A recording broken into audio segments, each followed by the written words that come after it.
My name is Michael. I am 72 years old. For 38 years, I worked in the railway industry.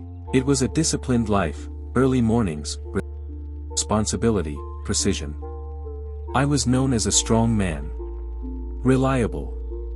Steady. I rarely complained.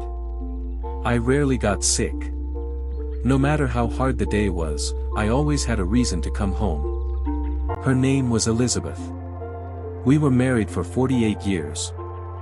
48 years of shared mornings. Shared struggles. Shared laughter. We raised our children together. We built a quiet, simple life, but it was full of meaning. She was not just my wife. She was my closest friend. My peace. My heart. 1 year ago, everything changed. A car accident. A phone call. A hospital corridor that felt colder than winter. And then, silence. Since that day, my house has never sounded the same. There used to be the sound of tea boiling in the kitchen. Now there is only the ticking of the clock. There used to be laughter. Now there is quiet. Loneliness does not attack loudly. It seeps in slowly. And I did not realize how deeply it was affecting me. At first, it was my spirit that felt heavy. Then my body followed. My health began to decline. My blood pressure went up. My knees started hurting. My stomach felt uncomfortable after meals. My sleep became broken. I found myself visiting the doctor more often than I ever had in my life. Every morning, I swallowed a handful of pills. I grew tired of medication. Tired of feeling like a patient instead of a man. It felt like my life was shrinking, reduced to prescriptions and appointments.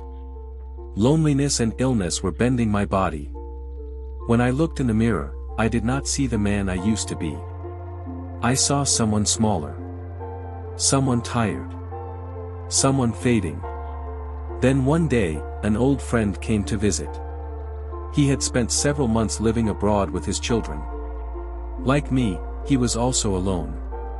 But when he walked into my house, I was shocked. His posture was straight. His eyes were bright. His voice was strong. We talked for hours.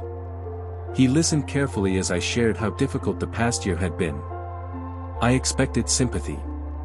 Instead, he gave me something more valuable, perspective. He looked at me and said quietly, "Michael, you are not just fighting illness. You are fighting hopelessness." That sentence stayed with me. Before leaving, he gave me simple but powerful advice.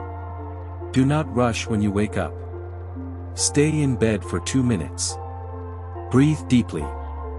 Be grateful that you are alive. Then sit up slowly. Give your body time. He continued. Before coffee. Before anything else. Drink 1 glass of room temperature water. Not cold. Not hot. Just water. Your body wakes up with water. He told me not to change everything at once. Small habits. Every day. Consistency is stronger than intensity. The next morning, I tried. I woke up and did not jump out of bed. I breathed slowly. I whispered, "Thank you for another day." I drank 1 glass of water. I did 10 minutes of gentle stretching. My knees protested. But I moved slowly. I walked outside for 15 minutes.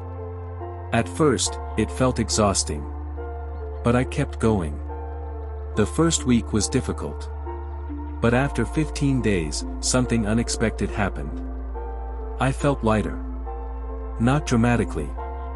Not suddenly. But gradually. My sleep improved. The tightness in my chest became less frequent. My mind felt clearer. My friend called me again and added more advice. Reduce sugar. Eat less white bread. Avoid heavy dinners. So I changed my evenings. Instead of heavy meals, I chose yogurt, boiled vegetables, sometimes oatmeal. I began drinking herbal teas, peppermint for digestion, chamomile for sleep, ginger with lemon for circulation. I increased my water intake throughout the day. I made sure to step into sunlight every morning. Even 10 minutes of sunlight felt like medicine for my mood. And I started reading again. At first, 5 pages. Then 10. Then 20. My mind began to wake up with my body. 3 weeks passed. Then a month. Then 3 months.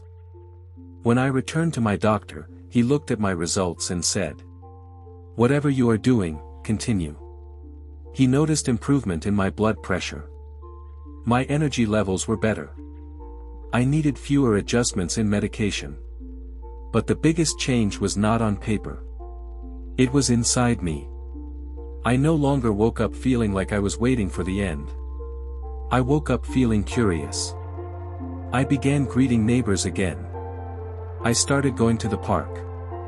I allowed myself to speak about Elizabeth without collapsing inside. I still miss her. There are evenings when the silence feels heavy. But I am no longer bending under it. I learned something important at 72 years old.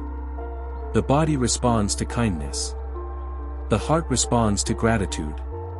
The mind responds to purpose. Now, every morning, I stand by the same window where I once felt empty. The sun rises. And instead of feeling alone, I feel present. I am still 72. But I am not finished. If you are feeling alone, if your health is slowly declining, if you are tired of medication and hopelessness, start small. 1 glass.